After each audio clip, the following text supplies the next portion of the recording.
scientist, Miss Staley here, back again and ready to do another lab with you. Now, I am very excited about this lab because it is one of my favorites. This lab focuses all on measurement. Now, you may be wondering, why are we doing so much measurement in the third grade? Measurement is a very important aspect of being a scientist. And guess what? You're all scientists, so it's super important that you learn how to measure accurately, how to read measurements, how to compare measurements, and also understand which tools you use when you are doing measurement. In this lab, we get to use a whole bunch of very cool scientific tools to practice doing measurements. So we've got a funnel, we've got a graduated cylinder, we've got beakers, and you know what else? We even have little squirt fish. So I think that you're going to have a lot of fun with this lab. Hey scientists, welcome to days 1 and 2, and we are doing one of my favorite activities, which is the squirt fish activity. So for this activity, you are going to need 2 beakers that have measurements that are in milliliters. You will notice in the empty beaker, I put a mark on the 400 milliliter line. We will be filling that beaker up to 400 milliliters, and putting the line there makes it a little easier to see, especially when you're using a clear liquid like water. In addition to those materials, we're also going to need a graduated cylinder.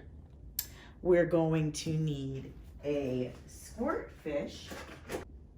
We're also going to need a pipette and a large supply of paper towels. As you can see, I put down some paper towels because I will warn you, this lab can be messy. I've also got extra paper towels. One tip is that if you're doing this in the science lab, you can conduct this lab on one of the trays, and it helps to keep the mess kind of in one space and you don't have water rolling around everywhere. So I put my pipette down. We've got all of our materials ready. And the first thing that we're going to do is we are going to fill the empty beaker with 400 milliliters of water. All right, so I've got my fish. I'm gonna put him carefully underwater so I don't make too much of a mess. And you can see the bubbles coming out. He is starting to fill up with water. I'm gonna keep it underwater because I want to make sure that it is pretty up. That's why they're called squirt fish. All right, so I've got my fish. It's full of water, and now what I'm going to do is I'm going to squeeze the squirt fish into the graduated cylinder, and we're going to measure how much water is inside the squirt fish. But I want you to notice something really quickly. Notice that this was our starting line, and the line has decreased. That's going to be important in just a moment. So to help us not make a mess, I'm going to put the funnel into the graduated cylinder, and I'm going to begin squeezing carefully the squirt fish.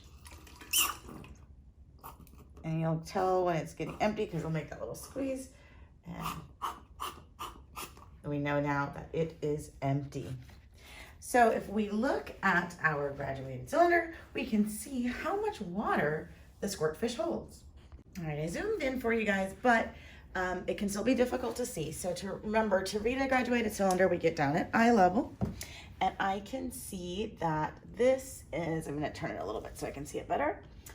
So right here, we are at 80 milliliters, and I'm gonna count up, and it's 1, 2 small lines. So we have 82 milliliters. So on my recording sheet, I'm going to write in under the volume in the graduated cylinder, 82 milliliters. And then we're going to find out what volume remains in the beaker. So now if we come over and we look at the beaker, where I'm pointing right now, and it's just about absolutely perfect, is 300 milliliters. So I'm going to write on my recording sheet, 300 milliliters in my remaining in the beaker. So we started with 400. There's 82 in the graduated cylinder, and there's 300 left in the beaker.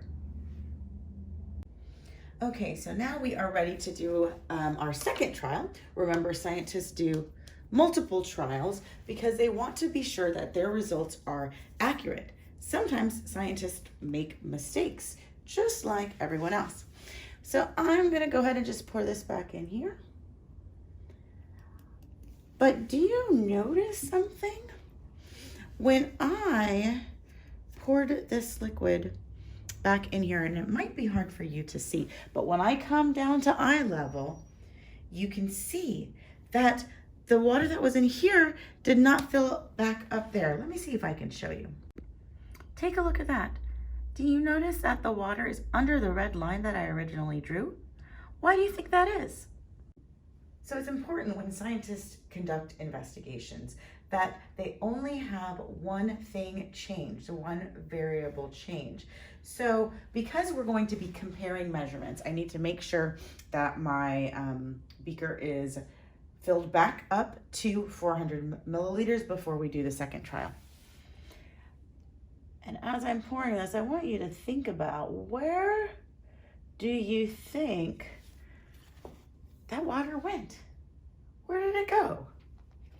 All right, so I am going to squeeze my fish carefully, and let's do another trial. So I'm putting it under. I'm giving him a couple little squirts, and I'm not going as crazy as last time because I don't want any water to squirt out again. All right. He feels pretty full in there, so I'm going to come here, let my excess drip off there. Notice again, my water level has dropped, and so I'm ready to pour the water into the graduated cylinder. Oh, but first we need to put our funnel so we don't make a mess.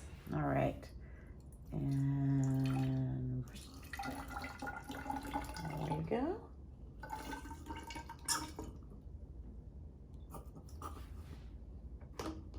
All right, the slippery little fish. Okay, so my fish is empty, and now I'm ready to read the measurement on the graduated cylinder. Alrighty, so if you look over at the graduated cylinder, you'll notice that this time I didn't get as much water in the fish as I did on my first trial, but that's okay. That just means that we're gonna have a different measurement. So to help you guys see, I'm gonna see, we're right there. So I'm gonna turn it so I can see. That is 60 milliliters. And then I'm gonna count up, and that's one above 60. So on my data table, I'm going to write 61 milliliters. We began with, oh, there it is. We began with 400 milliliters, like last time. This time I have 61 milliliters, which is less than the 82 milliliters from my first trial. So now let's see how much is left in the beaker. Alrighty, so I brought you guys down to eye level because I wanted you to help me to measure the volume that is in the beaker. So when I make an observation, I can see that right here, that's 350 milliliters. But if you look carefully, you can see that we are not quite at 350. We're just a little bit under that. So I am going to say that we're at about 349 milliliters. Let's record that on our data sheet. So when I added 349 milliliters to 61 milliliters, I came up with 410 milliliters. Now, remember we started with 400 milliliters, so how do I have more this time? Well, if you remember when we looked at the at the beaker is not as accurate as a graduated cylinder. Graduated cylinder has small lines all the way up, so you can be very, very accurate. Whereas a graduated cylinder, and I've got an extra one here so that you can see it, the numbers have gaps. So like 50 to 100, there's 50, and we don't know what's in between here. We have to make an estimate, and that's what I did. So if we started off with 400 and my estimate got us to 410, we're not that far off.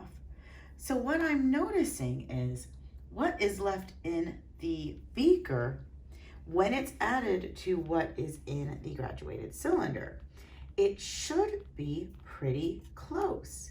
So when you do your third trial on your own, I want you to see if when you add what is in the beaker to what is in the graduated cylinder, if it adds up to your original starting amount of water.